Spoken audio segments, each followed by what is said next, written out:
ಪುಟಿ ಅಜ್ಜಿ ಕೆಂಪ ಶಿವಣ್ಣ ಕೆಂಪ ದೇವಸ್ಥಾನಕ್ಕೆ ಹೋಗೋಕೆ ಎಲ್ಲ ರೆಡಿ ಮಾಡ್ಕೊಂಡಿದ್ದೀವಿ. ಶಿವಣ್ಣ ಎಲ್ಲ ರೆಡಿ ಮಾಡ್ಕೊಂಡಿದ್ದೀನಿ. ಅಜ್ಜಿ ಪುಟಿ ರೆಡಿ ಆದ್ರಾ? ಹೊರಡೋಣವಾ? ನಾವೆಲ್ಲ ರೆಡಿಯಪ್ಪ. ಆದ್ರೆ ಈಶ್ವರಪ್ಪ, ಚಂದ್ರಿಕಾ ಮತ್ತೆ ಜ್ಯೋತಿ ಎಲ್ಲ ಬರ್ಬೇಕಲ್ವಾ? ಬಂದೇ ಇಲ್ಲ. ಹೌದಲ್ವಾ?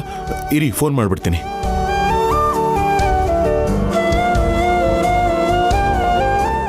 ಶಿವರಾಜು, ಶಿವರಾಜು.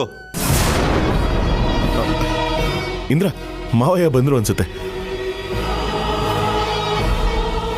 ಮಾವಯ್ಯ ಮಾವಯ್ಯ ಬಂದ್ರ? ಜ್ಯೋತಿ, ನನ್ನ ಕ್ಷಮಿಸ್ಬಿಡು ಶಿವರಾಜು, ನಿನ್ನ ಮಾತು ನನಗೆ ಉಳಿಸ್ಕೊಳಕ್ಕಾಗಲಿಲ್ಲ. ಅಲ್ಲ ಮಾವಯ್ಯ, ದೇವಸ್ಥಾನಕ್ಕೆ ಹೋಗ್ತಾ ಇದೀವಿ ಅಂತ ಹೇಳಬೇಕಿತ್ತು. ಹೇಳಿದೆ ಶಿವರಾಜು, ಬಿಲ್ಕುಲ್ ಆಗಲ್ಲ, ನಾನು ಬರಲ್ಲ ಅಂತ ಹೇಳಿಬಿಟ್ಲು.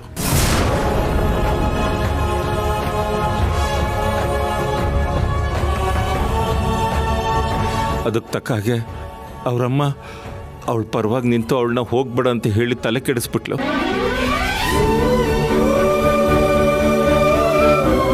ನಾನು ಎಷ್ಟೆಲ್ಲ ಹೇಳಿದ್ರು ಕೇಳಲಿಲ್ಲ ಶಿವರಾಜು. ಅವಳಿಗೆ ಕಾಲಿಗೆ ಬೀಳೋದು ಒದ್ದೇ ಬಾಕಿ, ಆದರೂ ಅವಳು ಕೇಳಲಿಲ್ಲ.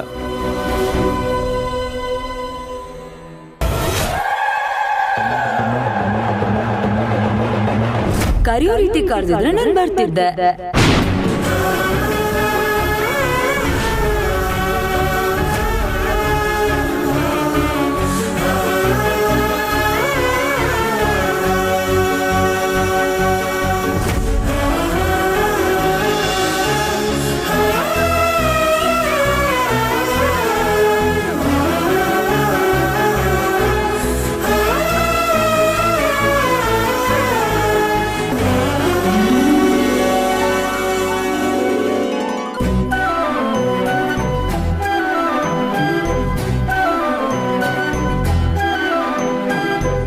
ಬಾ ಜ್ಯೋತಿ.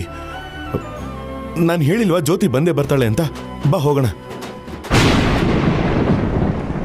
ನೀನು ನಾನ್ ಹೇಳಿದ ಜಾಗಕ್ಕೆ ಬರಲ್ಲ ಅಂದ್ಮೇಲೆ ನಾನ್ ಯಾಕೆ ನೀನ್ ಹೇಳಿದ ಜಾಗಕ್ಕೆ ಬರ್ಬೇಕು?